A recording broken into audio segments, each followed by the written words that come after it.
तो हमारे जिद्दी साथियों, स्वागत है आपका स्टबन स्टोरीज पर।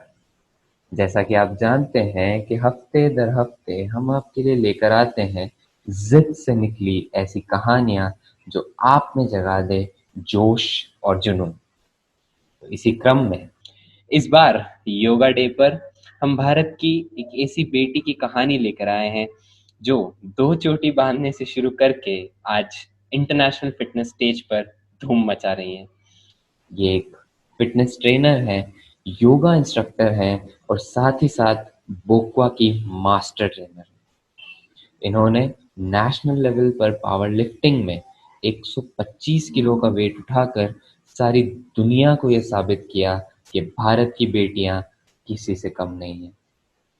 तो क्या आप तैयार हैं सुनने के लिए ऋतु मेड़तवाल की रोंगटे खड़े कर देने वाली वो दास्तां जो आज हम सुनेंगे उनके शब्दों में? Very hearty welcome to you Ritu ma'am. कैसा Thank है you. सब? Everything fine? Yeah, everything is good. Thank you. तो ऋतु मैम, ऑडियंस आपके बारे में बहुत कुछ जानना चाहेंगी और बहुत लोग एक्साइटेड होंगे आपके कहानी को सुनने के लिए। तो थोड़ा सा इंट्रोडक्शन अगर आप अपना हमें दें। हाय एवरीवन, नमस्कार। मेरा नाम ऋतु मेड़तवाल है और मैं एक फिटनेस ट्रेनर हूँ, जुम्बा इंस्ट्रक्टर हूँ, बोक्वा मास्टर ट्रेनर हूँ, एथलीट हूँ इन पावर लिफ्टिंग और डांस टीचर भी हूँ। के बीच में ये मिथ है कि yoga it means stretching, flexibility बढ़ाना and all. No, yoga is totally mindfulness. ये आपकी बॉडी, सोल और आपके माइंड को एक साथ कनेक्ट करता है, आपको एक नई एनर्जी देता है किसी भी तरफ आगे बढ़ने के लिए। आप सभी को इंटरनेशनल योगा डे की बहुत बहुत बधाइयाँ। Happy international yoga day to all. आप भिलवाड़ा से बिलोंग करती हैं, जो कि राजस्थान की एक बहुत छोटी सिटी है। तो वहाँ पर आज भी गर्ल्स का इन्वॉल्वमेंट जो है फिटनेस में बहुत कम है। तो आपके बचपन में आपने अपने आप को कैसे तैयार किया? देखिए, जो मैं आज हूँ, मैं उसी के बिल्कुल ऑपोजिट थी अपने बचपन में। मुझे नहीं पता था, मुझे फिटनेस का एफ भी नहीं पता था, यू कैन से, ना डांस के बारे में कुछ पता था। आई was very shy and introvert girl, जो कि अपनी सोसाइटी से कभी ज्यादा बाहर भी नहीं निकली थी। सिर्फ स्कूल से घर और घर से स्कूल तक का मेरा सफर था। इसी तरह से मेरा पूरा बचपन बीता है। मेरी बड़ी फैमिली रही है, जिसमें दादा दादी, परदादा परदादी, मम्मी पापा, हम 5 भाई बहन ये सब थे। तो इस तरह से मेरा पूरा बचपन निकला है और 12th तक मैंने इसी तरह से अपने घर के आसपास ही अपना बचपन जिया है और जिंदगी जी है। Okay, okay. सो इससे हम जान सकते हैं कि हाउ अ पर्सन ग्रोज। सो अपने आपका जो एक्सपीरियंस रहा स्कूलिंग का, वो कैसा रहा था? बहुत ही सिंपल सा स्कूल था हमारा, जो कि हिंदी मीडियम से रिलेटेड था। मम्मी लेने आती थी साइकिल पे और हम सबको आगे पीछे सब जगह बिठा के और घर ले जाती थी। तो रियली वेरी जी। इंटरेस्टिंग। या इट्स ग्रेट, इट्स ग्रेट। ऐसे छोटे छोटे मोमेंट्स होते हैं जो आज आज जब हम एक स्टेज पर हैं, एक मुकाम पर हैं आप, तो वहां जाकर जो ऐसी छोटी छोटी मेमोरीज होती हैं वही आपकी जिंदगी को, आपके सफर को स्पेशल बनाती हैं। ओके, सो मेरा 8th के बाद में मैं जब 9th में एडमिशन के लिए दूसरे स्कूल में सिर्फ एक विजिट के लिए गई थी। तो मैं जैसे ही गई तो वहां पे मुझे बॉयज ने मतलब ऐसे चिढ़ाते हुए बोला, गुड मॉर्निंग मैम। बिकॉज मेरी हाइट हाइट मेरी ऐसी थी जैसे 11th 12th की गर्ल की होती है। तो मुझे बहुत ही बुरा लगा और घर आके मैंने, जो मेरा फ्रेंड एक बहुत बोल रहा था कि ओपन एग्जाम्स भी होता है जिसमें डायरेक्ट हम 10th कर सकते हैं, 9th नहीं करके, मतलब दोनों क्लास का एक साथ। तो मैंने इस तरह से उसकी बात में आके, उस टाइम तो बहुत मैं एक्साइटेड तो थी कि दोनों साल कवर करने, बहुत हाइट बढ़ गई है, हाइट बॉडी बहुत हो गई है, तो फिर डायरेक्टली 11th में जाने का विचार था मेरा, डायरेक्ट 8 से। तो इस तरह से मैंने ओपन बोर्ड में एग्जाम एडमिशन लिया। तो उसी साल मेरा, अनफॉर्चुनेट बोलूंगी मैं, उसी साल कोर्स चेंज हो गया, जो कि राजस्थान बोर्ड से होता था, वो अभी दिल्ली बोर्ड से दिल्ली बोर्ड में शिफ्ट हो गया था। तो जी, जी। बहुत शॉकिंग था मेरे लिए, सारी बुक्स चेंज हो गई थी, बहुत मोटी मोटी किताबें आई थी पढ़ने के लिए और मुझे पढ़ना वैसे ही अच्छा नहीं लगता था। तो फिर मैंने उसमें पढ़ाई स्टार्ट की, लेकिन तब रूल्स में आया कि 1 साल में आप क्लियर नहीं कर सकते हो, आपको एटलीस्ट 2 साल या फिर 3 साल लगते हैं क्लियर करने में दिल्ली बोर्ड से। तो ओ। ओ माय गॉड, जिस मैं 2 इयर्स में कंप्लीट कर पाई। फिर मैंने 11th 12th में महिला आश्रम स्कूल है भिलवाड़ा में, वहां पे एडमिशन लिया। Your schooling journey was very great, full of adventures. उसके बाद कैसे क्योंकि 12th के बाद यू नीड टू डिसाइड कि अब आप आगे के लिए अपने लिए क्या सोचते हैं। तो उस हिसाब से आपने कैसे प्रोग्रेस किया और कैसे आप कॉलेज तक बैचलर्स तक आई? मेरी दीदी को उनकी बेस्ट फ्रेंड से पता चला कि जेट जॉइंट एंट्रेंस टेस्ट नाम की एक चीज होती है जिससे कि बाहर एग्रीकल्चर यूनिवर्सिटी में एडमिशन वगैरह मिलता है। तो उनके सजेशन से दीदी ने मुझे गाइड किया और मैंने इसमें एग्जाम दिया। एक ही बुक से मैंने पढ़ाई करके और वो जॉइंट एंट्रेंस टेस्ट क्लियर किया था विद वेरी गुड स्कोर्स। तो उदयपुर में हम मैंने ज्वाइन किया, दादाजी गए मेरे साथ एडमिशन करवाने। तो पहली बार था कि घर से ही नहीं पूरे खानदान में से कोई बाहर पढ़ने जा रहा था, अपने टाउन या अपनी सिटी में से निकल के दूसरी सिटी में पढ़ाई करने जा रहा था। तो ये रोना धोना हुआ थोड़ा थोड़ा पता चल रहा था कि मैं बाहर जा रही हूँ, लेकिन हाँ अंदर बहुत सारे you know birds butterflies fly कर रहे थे मेरे कि हाँ कुछ नया करने जा रही हूँ मैं।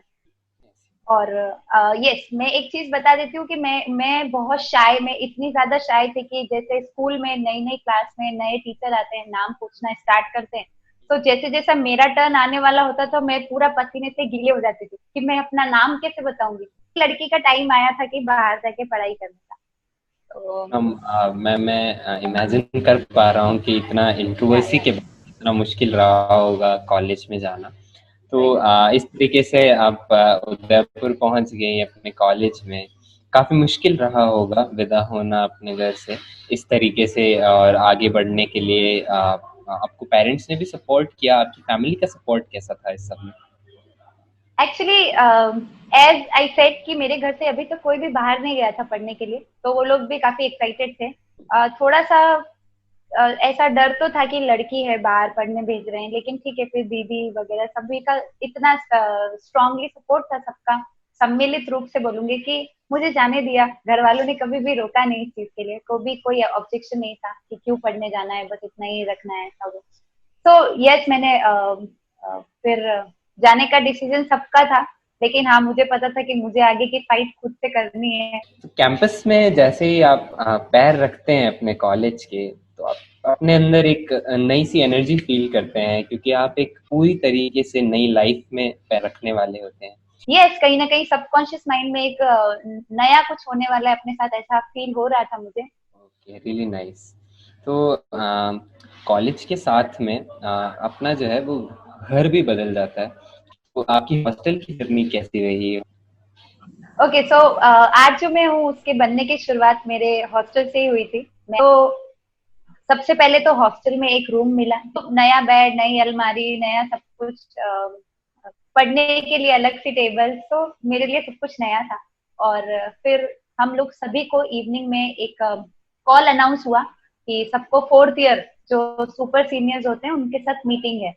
तो हमारा पूरा बैच दो चोटी बना के सलवार सूट और दुपट्टा इतना लगा के और उस मीटिंग के लिए पहुंचे। तो सबको बोला गया था कि आपको गर्दन ऐसे झुका के रखनी है, उठानी नहीं है आपको गर्दन। कोई कुछ पूछे, आपसे बात करे, अपनी तरफ देखने के लिए बोले तभी आपको देखना है। So I was very scared that time कि यार क्या जी। होने वाला है, थोड़ा सा भी ऊपर देख लेंगे तो फिर तबाह हो जाएगा, सब कुछ बर्बाद हो जाएगा। सुपर सीनियर्स के एक हॉल था हमारा, उसके अंदर पहुंचे। सो सबने अपना इंट्रोडक्शन स्टार्ट किया। मुझे वैसा ही डर अंदर, तितलियां उड़ रही थी मेरे पेट में, गुड़गुड़ हो रही थी कि मेरा नंबर आने वाला है।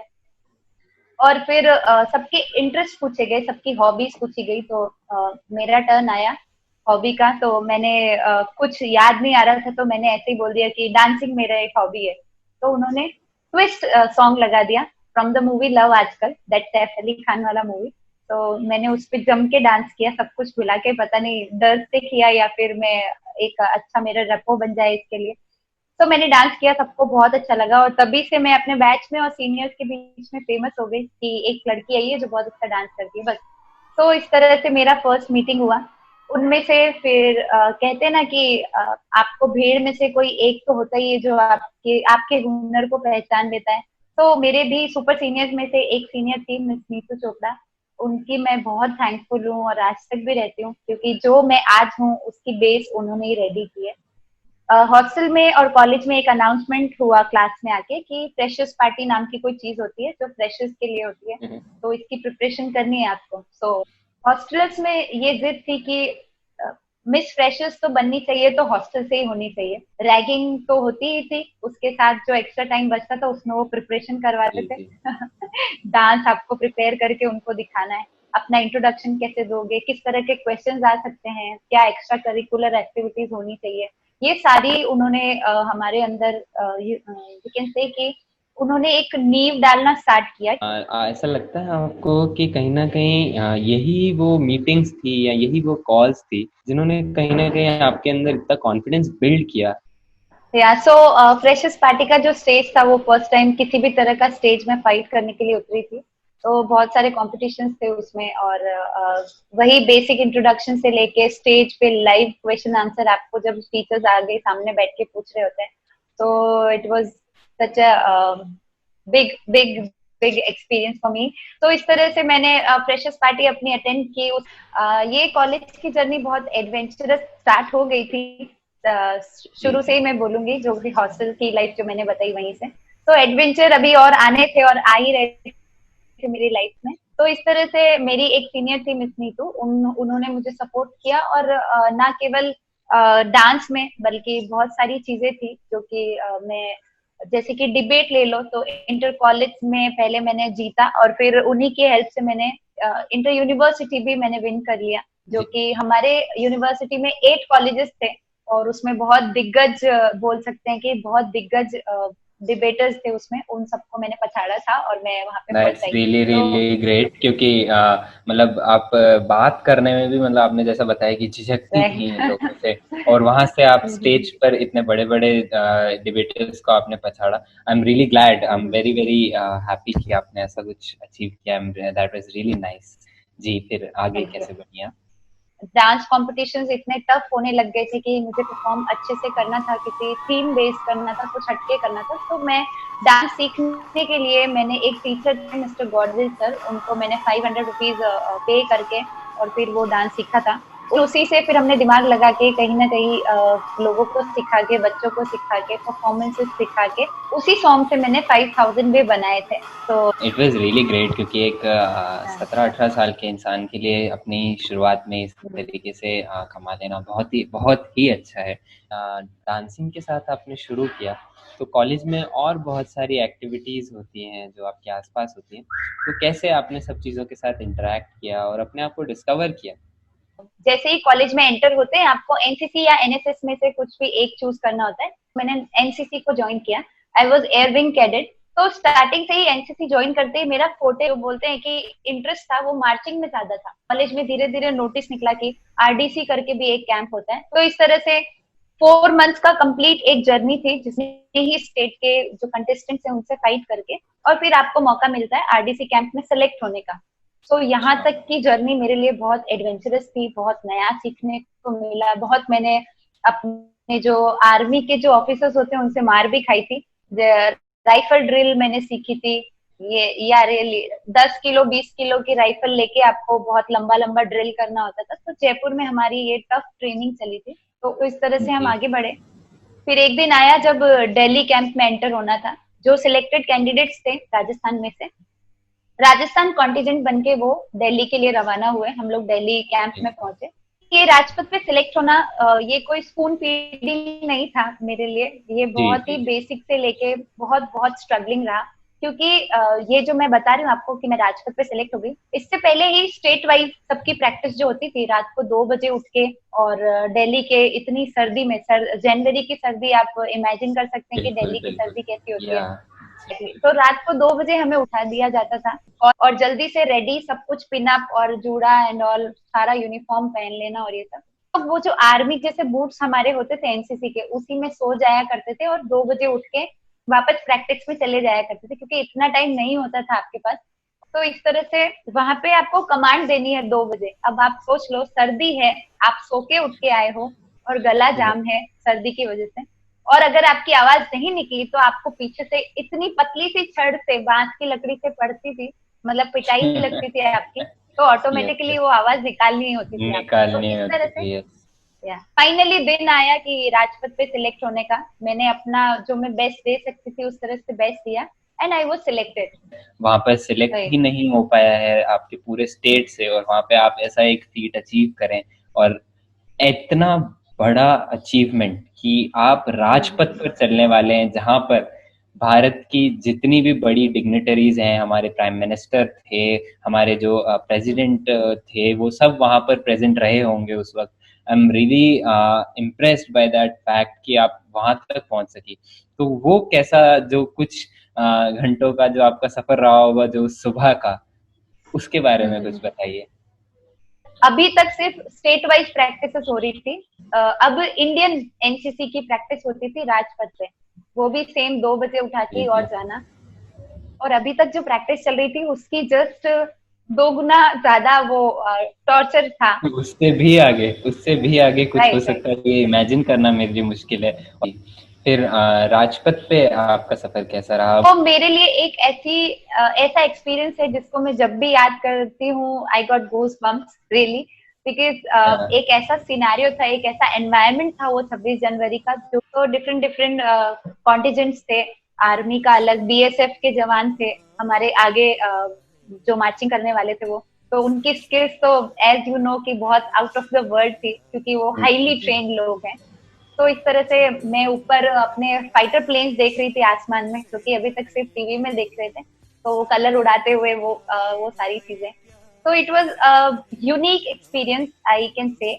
प्रेसिडेंट को सलामी देना, देन प्राइम मिनिस्टर को सलामी देना, और तो आउट ऑफ द वर्ल्ड वाला मेरे लिए ये एक्सपीरियंस रहा पूरा। इतना बड़ा फीट आपने अचीव किया, आप राजपथ पे आपने वॉक किया इतने बड़े डिग्निटरीज के बीच में और हमारी प्राइड आर्मी के बीच में, तो इसके साथ में आपने इस जर्नी के साथ में स्टडीज को कैसे मैनेज किया? स्टडीज का ऐसा था कि मेरे लिए वहां पहुंचते ही एक चैलेंज रेडी था कि मुझे 2 सेमेस्टर के एग्जाम एक साथ देने थे।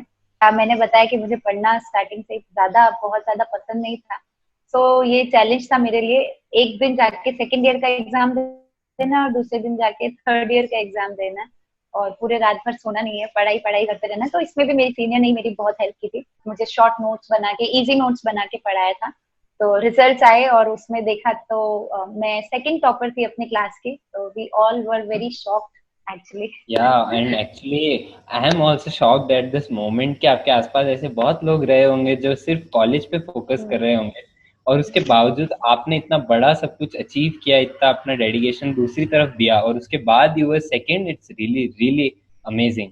तो इतना बड़ा आप फीट अचीव करके आ चुके हैं, आपने आरडीसी कर लिया है, आप अपनी क्लास में भी बहुत अच्छा रैंक लेकर के चल रहे हैं। तो मुझे लगता है इसके आगे की जर्नी तो काफी हैप्पी और केक वॉक रही होगी, आई थिंक।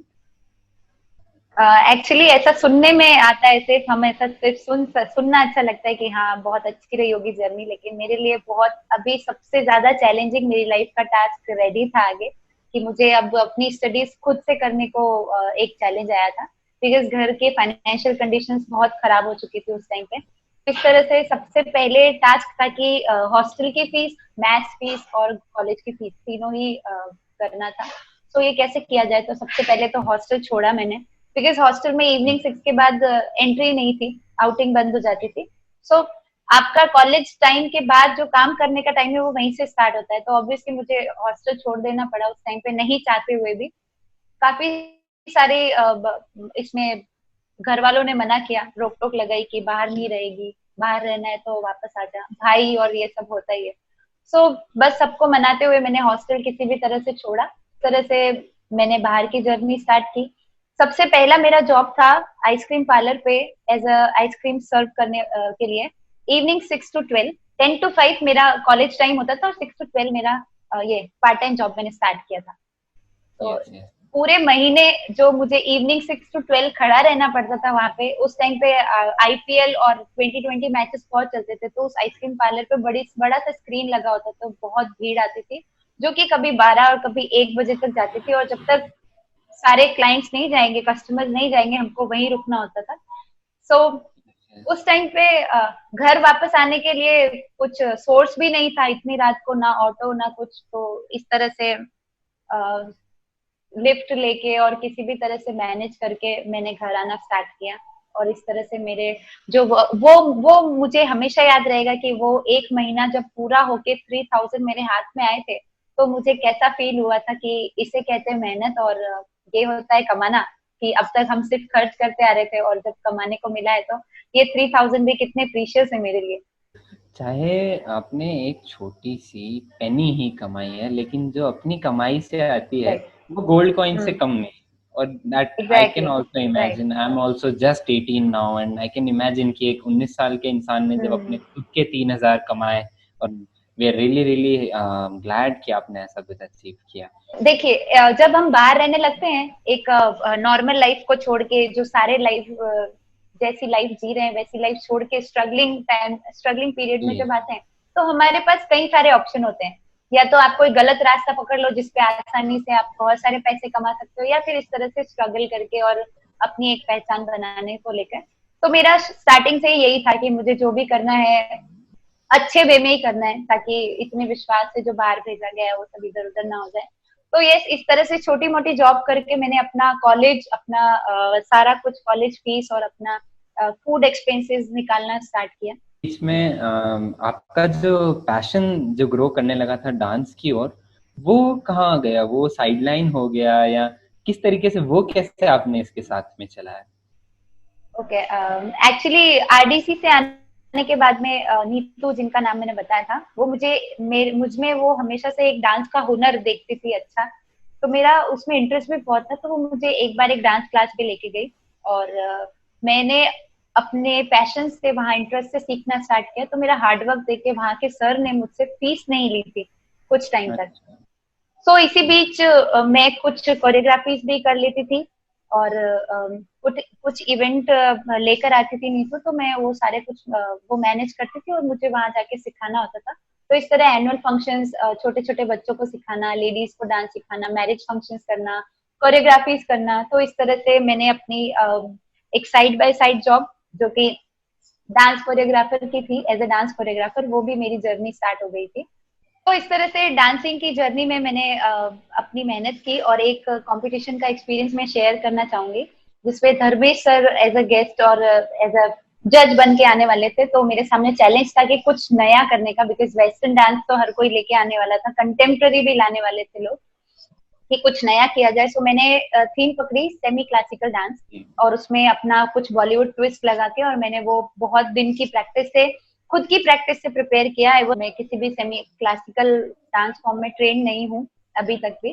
किसी सिचुएशन को लेके मैं बहुत स्ट्रेस्ड आउट थी और मैंने वहां पे परफॉर्म किया, मुझे आज भी याद है।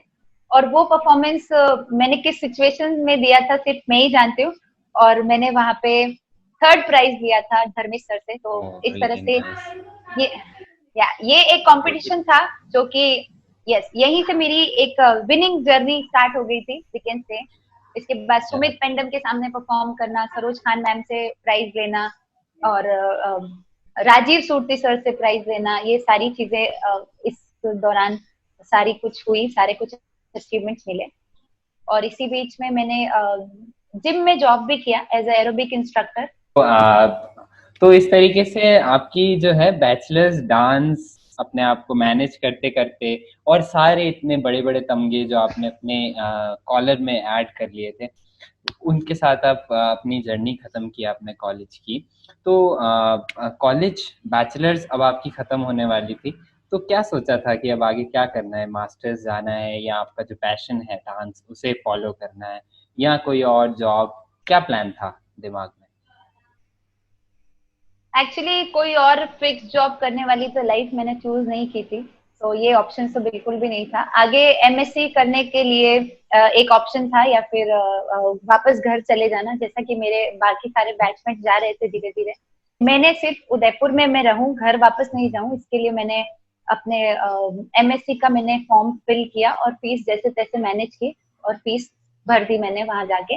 तो घर आके मुझे या मेरी रूममेट जो कि नीतू दी थी, उन्होंने पूछा कि तुझे वाकई में पढ़ाई करनी है? तो मेरे मुंह से निकला था, नहीं, मुझे पढ़ाई नहीं करनी है। तो इसी डांसिंग फील्ड में आगे बढ़ने के लिए हमने जो सुमित पेंडम एक कंपटीशन में एज ए जज बन के आए थे, तो उन्होंने सारा कुछ उनके बारे में सुना, कहीं से पता किया वाया वाया कनेक्शन से। तो वो जगह थी वडोदरा। और अच्छा। वडोदरा को एज ए डांस करियर चुनने का रीजन ये भी था, क्योंकि वडोदरा एक ऐसी सिटी है जहाँ से हर एक dance competition, dance reality show में कोई ना कोई पार्टिसिपेंट होता ही है वडोदरा से। जी। तो इसको लेके हमने डिसाइड किया कि हम आगे मूव ऑन करेंगे वडोदरा सिटी में। सो वडोदरा में हम लोग पहुंचे। वहां पे मैंने सुमित पेंडम सर के अंडर में अपनी ट्रेनिंग लेना स्टार्ट किया। मुझे नहीं पता था कि मैं सिर्फ उनसे सीखने जा रही हूँ और मुझे इतने लोगों से सीखने को मिलेगा। वहाँ पे सुशांत खत्री भी थे सिखाने के लिए, संतुष्ट कंसारा भी थे, निधि पटेल भी थी। ये सारे लोग डीआईडी फेम थे, मतलब डांस इंडिया डांस से कहीं ना कहीं से आए हुए थे, बड़े बड़े रियलिटी शो से। तो वो लोग वहाँ पे ट्रेनिंग देते थे। तो अब तक जो मैं डांस सीखती आ रही थी और अब जो मैं सीखने वाली हूँ, इसमें बहुत बहुत बड़ा डिफरेंस आने वाला था। जी। तो it's like a professional training in dancing. Oh! तो कैसे आपने कोप अप किया? जैसे कि एक छोटा-छोटा मतलब जैसे-जैसे जो नॉर्मल डांसिंग होती है, वो आपने शुरू किया था और वहाँ से फिर इतना प्रोफ़ेशनल में आप सीधा आ गईं, तो वहाँ आपकी कैसी जर्नी रही अकेडमी में? Actually it's like back to basics for me, क्योंकि डांस के बेसिक्स अभी तक नहीं सीखे थे, वो यहाँ से मेरे स्टार्ट हुए। यहाँ पे मैंने बेसिक से स्टार्ट किया सीखना, जो कि बहुत यूजफुल लगता है मुझे, आज भी बहुत काम आता है वो, अगर मैं किसी को सिखाती भी हूँ तो। इस तरह से मैंने स्टार्ट किया। काफी सारे रोड शोज किए क्लास के साथ में ही, क्लास के लोगों के जी, साथ जी। में, टीचर्स के साथ में। इसी के साथ मैंने डीआईडी जैसे बड़े कंपटीशन और डांस प्लस जैसे बड़े कॉम्पिटिशन्स में ऑडिशंस देना स्टार्ट किया। जी। और मैं जो हम टीवी में डायरेक्टली ऑडिशन राउंड देखते हैं, उससे पहले 3 राउंड होते हैं। तो वो जो 3 राउंड होते हैं, उसके 2 राउंड क्लियर करके मैं तीसरे में पहुंची थी। थर्ड राउंड में आपको पूरी प्रोडक्शन टीम मिलती है, जिसके 15 से 20 मेंबर्स उस हॉल में बैठे होते हैं। वो आपकी पर्सनालिटी से लेके आपके एटीट्यूड, आपका ड्रेसिंग, आपके स्टेप सिलेक्शन से लेके सब कुछ को जज करते हैं। मैं कहीं ना कहीं वहां से मैं आउट हो गई। इस तरह से मेरी डांसिंग जर्नी एक स्टार्ट हो गई थी। ऑडिशंस देना, कभी नहीं देना, कभी सिलेक्ट हो जाना, कभी नहीं होना, इस तरह से सब कुछ चल रहा था। या जब आप किसी चीज़ पे पूरी तरीके से अपना फ़ोकस डाल देते हैं, तो अप्स एंड डाउन्स तो नॉर्मल हैं। लेकिन आप राइट। कितनी बार उठकर खड़े हुए हैं, that makes you the person you are today. I can feel that. So ये डांसिंग की जर्नी जो आपने मुझे बताई, इसके साथ में बहुत सारे चैलेंजेस भी जुड़े रहे होंगे और फिर इसके आगे भी बताइएगा कि कैसे आपने इसके आगे का सफ़र तय किया? जिस क्लास पे मैं डांस सीखती थी, वहाँ के एक सर के कनेक्शन से मुझे एक फिटनेस स्टूडियो का पता चला। और एज ए एरोबिक इंस्ट्रक्टर मैं वहाँ पे एक ऑडिशन या एक ट्रायल के लिए गई। तो जी। उनको ट्रायल मेरा बहुत अच्छा लगा और मैं वहाँ पे एज एन इंस्ट्रक्टर सेलेक्ट कर ली गई बैचेस लेने के लिए। तो अभी जी। मेरी ये जर्नी भी स्टार्ट हो गई थी। अब मैंने वहां जाके नाम सुना जुम्बा का, तो मुझे तब तक पता नहीं था कि जुम्बा क्या है। तो वहां पे उन्होंने बताया कि इस तरह से इसकी प्रोफेशनल ट्रेनिंग होती है टू बिकम एन इंस्ट्रक्टर। तो मैंने पहले जुम्बा की ट्रेनिंग की। वहीं एक इंस्ट्रक्टर के थ्रू मुझे पता चला कि वोकवा फिटनेस करके भी एक फिटनेस प्रोग्राम है। आपकी जर्नी से ये फ़ील यस। कर पा रहा हूँ कि आप जहाँ भी जा रही हैं, आप अपना वहाँ अपना बेस्ट देती हैं, अपनी ज़िद के साथ, अपनी स्टबर्ननेस के साथ आप अपना सब कुछ वहाँ लगा देती हैं और उसके बाद ऐसा नहीं है कि मुझे वहीं स्टक हो जाना है या मुझे वहीं रुक जाना है। मुझे आगे बढ़ना है, चाहे मुझे फिर से स्क्वायर वन पे आना पड़े। ये जज़्बा जो है, यही मैं कहूँगा हमारी स्टबर्न स्टोरीज़ की पहचान है कि और मैं फ़ील कर पा रहा हूँ कि आपकी स्टोरी पूरी तरीके से इस चीज़ को जस्टिफ़ाई करती है। तो कैसे आपने अब इससे आगे अपना सफ़र बढ़ाया? बोक्वा और ज़ुम्बा एक ऐसी चीज़ जो अभी तक भारत में लोगों को नाम भी अब पता चलने लगे हैं। जब आपने शुरू किया उसके शायद 3 से 4 साल बाद की बात कर राइट। रहा हूँ मैं। तो तब आपको कैसा सफ़र रहा? और जितना कि मैं अपनी नॉलेज से जानता हूँ कि बहुत ज़्यादा एक्सपेंसिव चीज़ें हैं। These are very high right. Level arts, तो वो सब कैसे मैनेज किया आप? ओके। सबसे पहले तो जब मैंने ये सारी इंस्ट्रक्टर ट्रेनिंग करने के बारे में सोचा, तो मुझे पता चला कि हाँ, ये बहुत एक्सपेंसिव है। और जो मैं अपने मैरिज फंक्शंस की कोरियोग्राफी वगैरह से जो मैं कमा रही थी, जो मैं अर्न कर रही थी, उसको मैंने इन्वेस्ट करना स्टार्ट किया इन दैट इंस्ट्रक्टर ट्रेनिंग। तो पहले मैंने जुम्बा की इंस्ट्रक्टर ट्रेनिंग किया और उसके बाद मैंने बोकवा की सर्टिफाइड इंस्ट्रक्टर ट्रेनिंग के लिए मैं गई। और वहाँ ट्रेनिंग के दौरान ही मेरा परफॉर्मेंस देख के वहाँ जो सीनियर इंस्ट्रक्टर थे जो ट्रेनिंग दे रहे थे, उनको लग गया कि मैं इस फील्ड में कुछ तो अलग करने वाली हूँ, कुछ तो अच्छा करने वाली हूँ। तब तक इधर मेरा अभी साइड अर्निंग स्टार्ट हो गया था as an instructor in various gym and fitness studio. तो ये मेरा अर्निंग सोर्स बन गया था और मैं डांस अपना सीख ही रही थी। और प्लस जो मैं कमा रही थी उसको मैं इस तरह से इन्वेस्ट करती जा रही थी। तो इसी के साथ बोकवा में अलग अलग सर्टिफिकेशंस होते हैं अलग अलग लेवल के, जो मैंने कंप्लीट किए इन्वेस्ट करके। Level 2, step and up, punch and strike, tone and pour and all. फिर एम्बेसडर ट्रेनिंग किया, तो ये सब का एक्सपेंस मिला के 1 लाख के करीब हो गया था। तो Oh, जैसे one जैसे मैं lakh rupees. Investing it yes completely on yourself and you are just a rookie. अभी आप ऐसा कुछ नहीं है कि आपका बहुत ज्यादा नाम है कि लोग आप जैसे ये पैसा इन्वेस्ट राइट करेंगे और आप उस चीज को लेकर के आगे बढ़ जाएंगे या आपको वो पैसा रिकवर हो जाएगा, इसकी कोई गारंटी आपके साथ उस वक्त नहीं थी, जैसा कि मैं फील कर पा रहा हूँ। और उसके नहीं नहीं बावजूद आपने इतना राइट। सब कुछ उसके अंदर इन्वेस्ट किया, दैट्स वेरी वेरी ग्रेट। तो वो सब आप लोग आपने जब इन्वेस्ट किया तो कैसे आपने उसको रिटर्न्स अपने ग्रैब किए क्या? हम लोगों को, मेरे साथ वालों को, मुझे कहीं ना कहीं पता था कि ये हम वापस रिकवर कर देंगे। और यही सारी चीजें थी जिन्होंने मुझे फिटनेस फील्ड में एंट्री दिलवाई। मैं एज एन फिटनेस इंस्ट्रक्टर मुझे पहचान मिली, एज एन ग्रुप इंस्ट्रक्टर अभी तक मैं चल रही थी। तो इस तरह से यस, सीखना, लोगों को सिखाना और उनकी हेल्थ बनाना, ये अभी मेरा मेन जॉब हो गया था। इसी के साथ डांसिंग थोड़ा सा साइड होने लगा। बुकवा में आपका इंटरेस्ट जो है वो मुझे लगा कि काफी ज्यादा रहा। तो बुकवा में आपकी जर्नी कैसी थी? ऐसा बोलते हैं ना कि जब आपको किसी फील्ड में अप्रिसिएशन मिलता है तो आप उसमें ज्यादा अपना एफर्ट देने लगते हैं। सो सेम मैंने अपना 100% देना स्टार्ट किया। और ये सारे सर्टिफिकेशंस के साथ में एक ऑफर मिला बोकवा की तरफ से, बोकवा एम्बेसडर बनने का। एम्बेसडर का एक रोल होता है कि वो इंडिया में किसी भी स्टेट में जाके मास्टर क्लासेस ले सकता है। तो इस तरह से मेरी मास्टर क्लासेस स्टार्ट हुई। अब जो मेरा एक सैटरडे संडे जो फ्री रहता था वो भी मेरा फ्री नहीं रहने लगा। इन पे भी मुझे अलग स्टेट या अलग सिटी में जाके मास्टर क्लासेस लेनी होती थी। तो इस तरह से ग्रोथ स्टार्ट हो चुका था मेरा। इसके बाद स्टेप बाय स्टेप मैं ट्रेनिंग करते हुए और फिर मैं बोकवा की मास्टर ट्रेनर बनी। बोकवा में मास्टर ट्रेनर को नाम लेते हैं best, it's बोकवा education specialist trainer. Master trainer मतलब ये था कि अब मेरे अंडर इंस्ट्रक्टर बनना स्टार्ट होंगे, मैं लोगों को ट्रेनिंग दूंगी टू बिकम इंस्ट्रक्टर। सो इस तरह धीरे धीरे यस जर्नी पहुंची हमारी बोकवा सीक्वेंस शूट की। बुकवा सीक्वेंस शूट क्या अच्छा, है? एक्चुअली हम जो लोगों को सिखाते हैं एज अ बोकवा इंस्ट्रक्टर और एम्बेसडर, लोगों को जो फिटनेस ट्रेनिंग देते हैं, उसके लिए हमारे पास मंथली वीडियोस आती है बोकवा ब्रांड की तरफ से। तो ये सीक्वेंस शूट अब होने वाला था इंडिया में। तो वैसे ही हमारे पूरी इंडिया के लिए अच्छी अपॉर्चुनिटी आई थी। और फिर इसमें पूरे इंडिया से कुछ ऐसे सिलेक्टेड कैंडिडेट्स, कुछ ऐसे सिलेक्टेड मास्टर ट्रेनर्स को ही बुलाया गया जो कि बहुत क्वालिफाइड थे, जिनको इस फील्ड में बहुत नॉलेज था और जिनके डांसिंग स्किल्स बहुत अच्छे थे। तो I was one of them. तो उन सबके बीच में मैं भी एक सिलेक्ट हुई थी। तो मैं भी सीक्वेंस शूट के लिए पहुंची। अभी तक अगले 6 मंथ तक ये किया गया है कि जो लीडर होगा, जो उसमें लीड करता है, वो एक फॉरेन इंस्ट्रक्टर रहेगी और हम सब उसको पीछे फॉलो करेंगे इन सीक्वेंस शूट। तो ये चलता रहा था। यस। सो अभी हम लोगों की, मेरी भी और बाकी स्टेट के मास्टर ट्रेनर्स की भी स्किल्स देख के बोकवा की जो क्रिएटर है मिस्टर पॉल मावी, उन्होंने डिसाइड किया कि अब लीड भी ये लोग ही करेंगे। सो बोकवा का एक पर्टिकुलर फिटनेस फॉर्म है बोकवा टोन एंड फोर, उसके लिए मुझे सिलेक्ट किया गया for leading that sequence shoot. Yes. So मैं वहां पे सीक्वेंस शूट अब लीड करने वाली थी।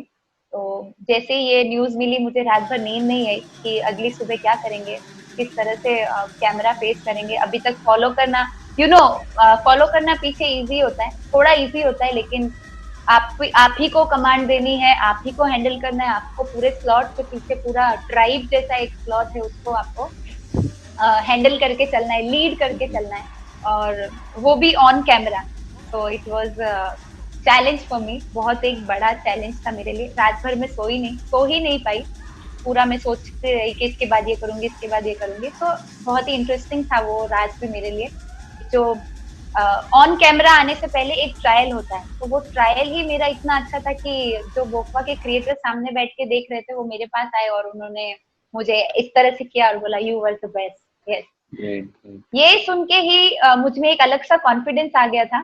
और जब वो शूट हुआ तो इट वाज अमेजिंग। तो बहुत ही अलग एक्सपीरियंस था वो कि आ, आज के बाद आपको वर्ल्ड वाइड दिखना है, जो भी बोकवा इंस्ट्रक्टर्स हैं उन सबके वीडियोस में, उन सबके फोन्स में अब आप दिखाई देने वाले हो। तो इस या चीज ने इट्स मेरी रियली लाइफ को। अमेजिंग कि जो चीज आज तक फॉरेनर्स करते आ रहे हैं और आपकी स्किल्स ने आपने प्रूव किया हम्म। कि इंडियंस भी उस लेवल के क्वालिफिकेशंस पे हैं कि वो भी लीड कर सकते हैं। That was really nice. और to right. Be patted on the back by the creator of the art form that you are doing, that's really great. And can you share the name of the creator? Yeah, Bokwa creator was Mr. Paul Mavi. Yeah it's really great yeah कि या या आपको उनसे appreciation मिला। Actually एक और नाम शायद मैं मिस कर गई हूँ, जो कि मेरे बोकवा सीनियर थे, मिस्टर नीलेश पतनानी, जिसके गाइडेंस से ही मैंने बोकवा की ट्रेनिंग भी की। उनके गाइडेंस में ही मैं फर्स्ट बीटी भी बनी। It means Bokwa trainee. Yes, as an assistant जब आप अपने सीनियर ट्रेनर के साथ 3 ट्रेनिंग्स करते हैं, तो फोर्थ से आपको पे होना स्टार्ट होता है from the brand, from the Bokwa. Oh, तो मैं वो पूरे इंडिया में फर्स्ट बीटी थी बोकवा ट्रेनी, जिसको कि ऑफिशियली पेड होना स्टार्ट हुआ था। You are the first official from whole of the country. That's really really great, या क्योंकि आज हम 1.5 बिलियन लोगों की कंट्री है और उसमें से एक अकेला होना, that was really really great. It was nice कि आप ऐसा कुछ अचीव कर पाए, और ये जस्टिफाई भी करता है कि आज हम लोग आज आपके साथ इंटरव्यू पे हैं और इससे आगे भी आपकी कहानी को सभी के साथ शेयर करना चाहते हैं। तो उसका एक रीजन यही है कि आपकी इतनी लगन है, आपका इतना हार्डवर्क इसके अंदर लगा हुआ है। जी जी। तो बोकवा में आपने जो है काफी हाई पेडेस्टल्स तक आप पहुंच गई हैं, तो इससे आगे का क्या प्लान? एक्चुअली इसके बाद मुझे बड़ोदरा और पूरे गुजरात में और काफी जगह पे हैप्पी स्ट्रीट्स करके एक सोशल इवेंट होता है, तो वहां से भी मुझे इनविटेशन मिला वहां पे परफॉर्म करने का। Happy street which is initiative by times of India, जो कि बहुत सारे स्टेट्स में और बहुत सारे बड़ी बड़ी सिटीज में होता है। हर संडे को बोकवा परफॉर्म करना था बेसिकली। तो बस यही से मेरे वी कैन से सेलिब्रिटी जैसी लाइफ की स्टार्टिंग हुई। वन डिजर्व्स टू बी, अगर आप इतना एफर्ट इसके अंदर डालते हैं किसी चीज़ के अंदर, तो एक इंसान डिजर्व करता है कि उसे उस ऊंचाई और उस मुकाम तक ले जाया जाए, उसे अपनी ज़िंदगी में सभी जो कंफर्ट्स हैं मिले, क्योंकि वो इतना स्ट्रगल करके आया है। उसके पैरों में वो चोटें आज भी जिंदा हैं, तो क्यों नहीं उसके चेहरे पे वो मुस्कान? हैप्पी स्ट्रीट्स के साथ ही मैंने काफी सारे जो नामी सेलिब्रिटीज थे उनके साथ स्टेज भी शेयर किया है, जैसे सुशांत खत्री। उनके साथ कई सारी वर्कशॉप्स में मैं गई हूँ। निधि पटेल, सुमित पेंडम, संतोष कंसारा, इस तरह के काफी सेलिब्रिटीज के साथ मैंने परफॉर्म करके उनके साथ स्टेज भी शेयर किया। हम इतनी अच्छी सेलिब्रिटी फेस वैल्यू होने के बाद, लोगों में इतना अप्रिसिएशन मिलने के बाद, अगला आपने क्या किया? हम बहुत उत्सुक हैं आगे जानने के लिए। एक्चुअली कुछ नया करने की चाहत थी दिल में फिर से। तो बोकवा के साथ साथ फिर मुझे अपने ही फ्रेंड जोन में एक गाइडेंस मिला कि मुझे रेजिस्टेंस ट्रेनिंग भी करनी चाहिए। तो मुझे हमेशा से ही किसी भी चीज को स्टार्ट करने से पहले उसके रूट्स, उसके बेसिक्स में जाना बहुत अच्छा लगता था, और मुझे हमेशा से सिखाया भी यही गया था कि हमेशा बेसिक्स से स्टार्ट करो। तो मैं अपने फ्रेंड्स के कनेक्शन से मिस्टर ज्वलन भट्ट, जो कि आज भी मेरे फिटनेस फील्ड में मेंटर हैं, उनके पास पहुंची। उन्होंने मुझे पूरा गाइड किया इस बारे में। He is the one only जो कि गुजरात से फर्स्ट फिटनेस फील्ड में है पिछले 35 ईयर से। तो वो बहुत ही, उनका नाम है पूरे गुजरात में, पूरे इंडिया में। तो वो मेरे मेंटर रहे हैं फिटनेस फील्ड में। तो उन्होंने मुझे गाइड किया इस फील्ड में, और मैंने उनके अंदर ही सर्टिफाइड पर्सनल ट्रेनर की भी ट्रेनिंग ली, जो कि 3 मंथ्स की होती है। लेकिन मैंने इसके बेसिक ट्रेनिंग से स्टार्ट किया और अच्छे से उसमें अपने आप को पूरी तरह से डेडिकेशन दिया, और 1 साल तक उसकी ट्रेनिंग की। और इसकी मैं प्रैक्टिकल ट्रेनिंग उनके जिम पे ही करती थी। तो वहीं से मैंने रेजिस्टेंस ट्रेनिंग करना भी स्टार्ट किया, उसके करेक्ट फॉर्म सीखे। और रेजिस्टेंस ट्रेनिंग जो टर्म है, इसको आप थोड़ा सा एलैबोरेट कर पाएंगे? रेजिस्टेंस ट्रेनिंग, या इसको कई लोग बोलते हैं स्ट्रेंथ ट्रेनिंग, जो कि जी। आपके मसल मास को बढ़ाती है, बॉडी में मसल मास को बढ़ाती है, आपकी बॉडी को स्ट्रेंथ देती है। राइट। तो स्ट्रेंथ गेन करने के लिए हम इस तरह की ट्रेनिंग करते हैं। सो जी। बेसिकली अभी तक ग्रुप फिटनेस और डांस कर करके, चाहे खाया नहीं खाया हो या पूरे 8-8 घंटे प्रैक्टिस करना, ये अभी तक मेरी लाइफ थी। तो इस फील्ड में आने के बाद ज्वलन सर के गाइडेंस में जो मुझे प्रॉपर ट्रेनिंग मिली कि आपकी डाइट का कितना रोल होता है, आपकी स्लीप पैटर्न का कितना रोल होता है, अच्छे वर्कआउट का कितना रोल होता है आपकी फिटनेस में, तो इन सबकी बेसिक नॉलेज मैंने लेना स्टार्ट किया, थ्योरेटिकली भी और प्रैक्टिकल भी। एक दिन ऐसा था कि मैं अपनी जुम्बा बैच लेके निकलने वाली थी एक जिम से, लेकिन बहुत लेट हो गया था, तो मैंने सोचा कि आज की ट्रेनिंग यहाँ से ही करते हैं इसी जिम में। जी तो वहीं जी। पे मैंने वेट्स उठा के और अपना जो नॉर्मल वर्कआउट है डेली का वो मैंने स्टार्ट किया। तो वहाँ एक ट्रेनर ने मुझे नोटिस किया और उन्होंने मेरे पास आके बोला कि आपकी जो एक्सरसाइज करने की फॉर्म है वो बहुत ही अच्छी है और आप काफी वेट लिफ्ट कर रहे हो नॉर्मली भी, आप पावर लिफ्टिंग क्यों नहीं करते हो? मुझे अभी तक वेट लिफ्टिंग और पावर लिफ्टिंग दोनों में डिफरेंस क्या होता है, ये होता क्या है, इन सब का कोई नॉलेज नहीं था। तो उन्होंने मुझे बताया कि वेट लिफ्टिंग जो होता है वो ओवरहेड होता है, जैसे कि स्नैच हो गया, क्लीन एंड जर्क हो गया, जबकि पावर लिफ्टिंग में तीन केवल आपको लिफ्ट करने होते हैं, एक होता है स्क्वाट, एक होता है बेंच प्रेस और एक होता है डेड लिफ्ट। तो इनमें आपको आपका मैक्सिमम वेट लेके और सिर्फ एक लिफ्ट करना होता है, वो आपका जी मैक्सिमम होता है, वो आपका 100% होता है। तो इस तरह से नॉलेज नहीं होते हुए भी उन्होंने मुझे थोड़ा बहुत गाइड किया। एक वीक बाकी था कंपटीशन आने में, एक ट्रायल के लिए जी। हम उस कंपटीशन में जाने वाले थे, वो मेरे साथ ही थे। अच्छा। तो उन्होंने मुझे थोड़ी बहुत प्रैक्टिस करवाया और मैं पहुंची अपने फर्स्ट कंपटीशन में, जहाँ पे अच्छा। बिना किसी बहुत अच्छी प्रिपरेशन के मैंने वहाँ पे डिस्ट्रिक्ट लेवल पे सिल्वर मेडल जीता था। तो वो जो ओह मेडल रियली जीतना, नाइस।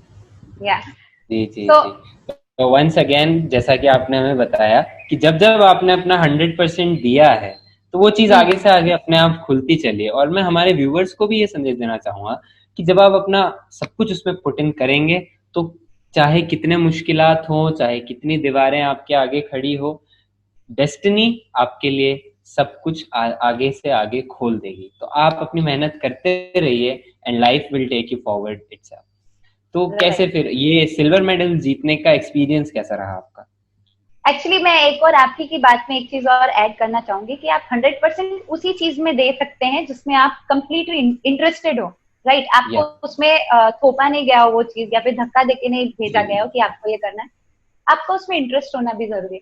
तो जैसे जैसे मैंने इंटरेस्ट लिया, मैं उसी तरह से अपना 100% उस चीज में अपना दे पाई, कंप्लीट एफर्ट। जी तो ये जो सिल्वर मेडल मिलना था, इस वजह से मेरे जो फिटनेस फील्ड में मेरी जो पहचान बनने लगी। अभी तक मुझे सिर्फ एज अ ग्रुप ट्रेनर जाना जा रहा था, मैं एक एथलीट बन चुकी थी। तो लोगों की जी नजर में मैं आई, फिटनेस फील्ड के लोगों में आई, बड़े बड़े जो लोग थे, बड़े बड़े जिम ओनर्स थे। आज ऐसा है कि वडोदरा में हर कोई जिम ओनर या हर कोई जिम ट्रेनर मुझे जानता है। इसी टाइम पे मेरे पापा मेरे पास आए हुए थे, उनका एक ट्रीटमेंट चालू था। भिलवाड़ा से पता चला कि वो ट्रीटमेंट नहीं हो पाएगा, तो उनका ट्रीटमेंट करवाने के लिए वो वडोदरा मेरे पास रुके हुए थे। मैं उस टाइम पे अकेली ही थी यहाँ पे, कोई भी घर से और कोई सपोर्ट नहीं था, सिर्फ पापा थे मेरे साथ और मैं थी।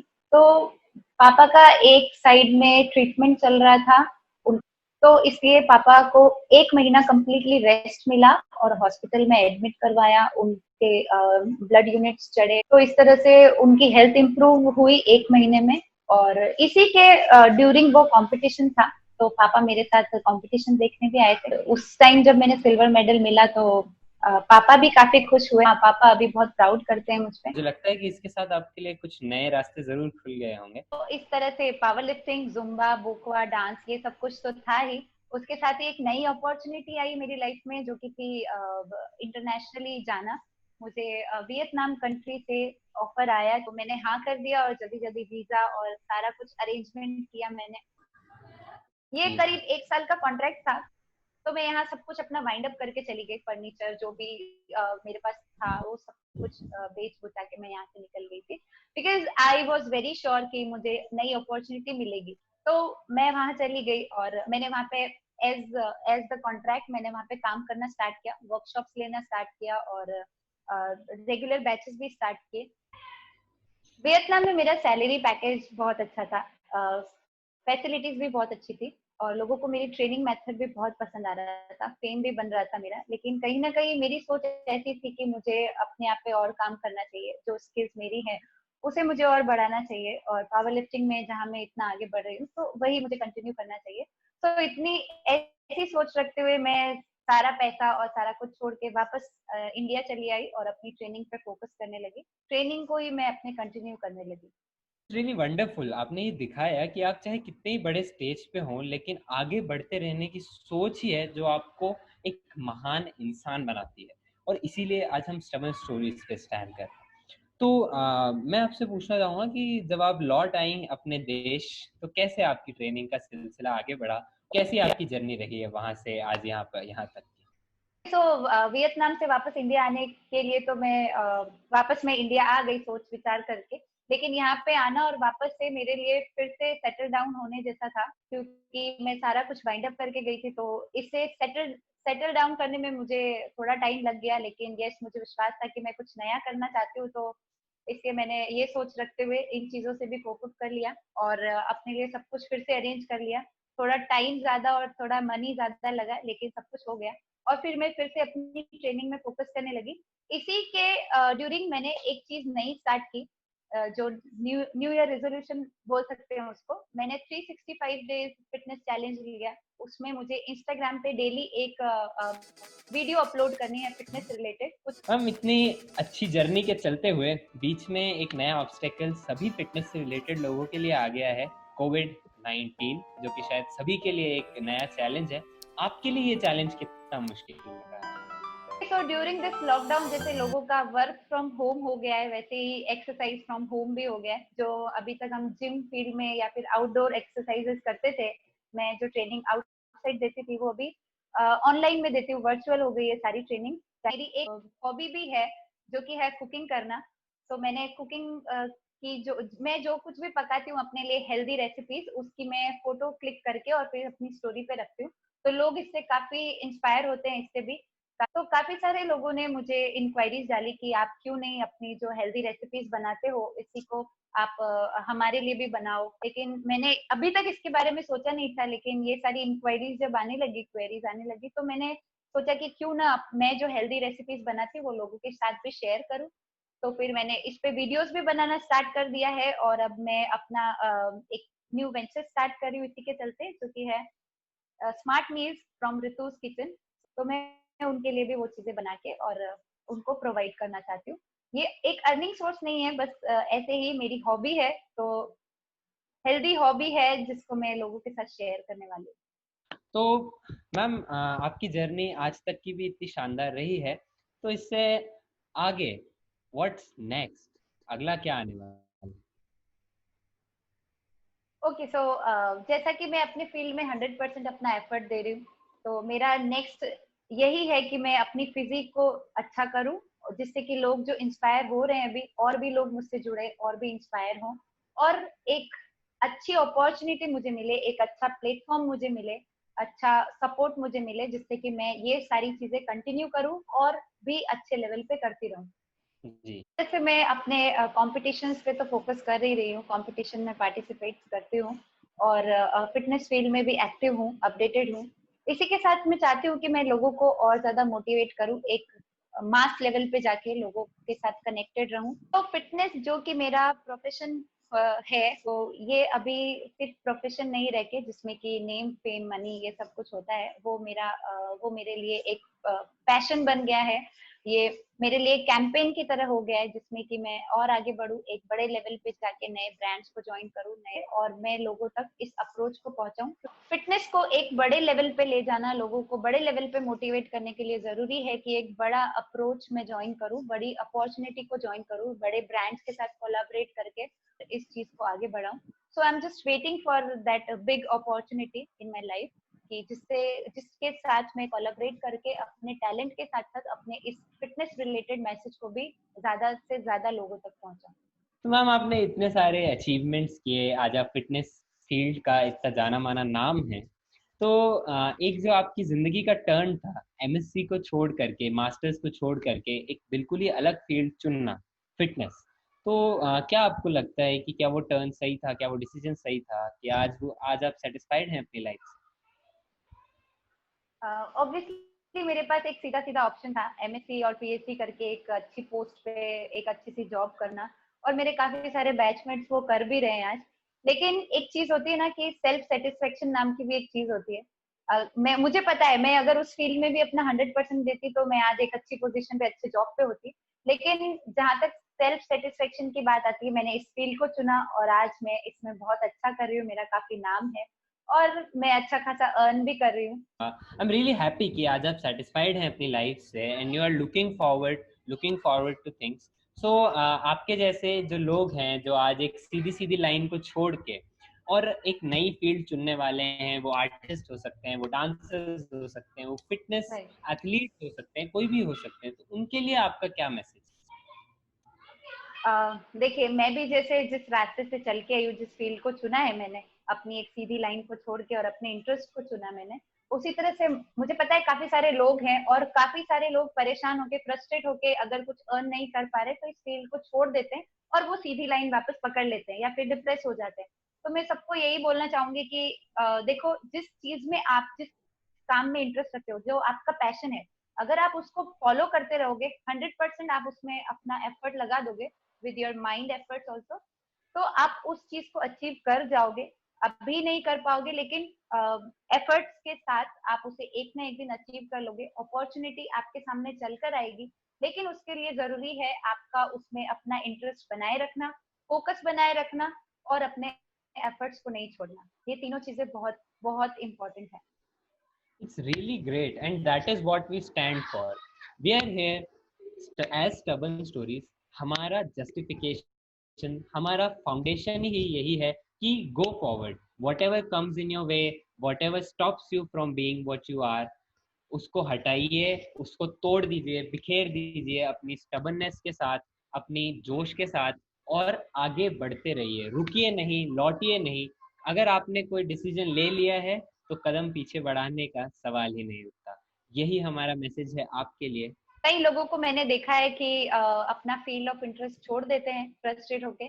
सो ऐसे में मैं लोगों को बोलना चाहूंगी कि ऐसे कई सारे आपके सामने फेजेस आएंगे जिसमें आपके पास रिसोर्सेज खत्म हो गए हो या फिर रिसोर्सेज नहीं हो। तो ऐसे में आपको उन लोगों की तरफ देखकर अपने आप को आगे बढ़ाना चाहिए, उठाना चाहिए फिर से, जो कि नीचे तबके के लोग हैं और जो जिनके पास बिल्कुल भी रिसोर्सेज नहीं है। सो अपने माइंड को स्ट्रांग बनाइए और अपने आप को जितना है आपके पास जो भी चीजें हैं उन्हीं के साथ आगे बढ़ाइए, क्योंकि अपॉर्चुनिटीज आपको आगे से आगे मिलती जाती है, लेकिन जरूरी है आपको उसमें इंटरेस्टेड होना और अपना फोकस बनाए रखना। Thank you so much stubborn stories कि आपने मेरे टैलेंट को पहचाना और मुझे चुना लोगों को इंस्पायर करने के लिए।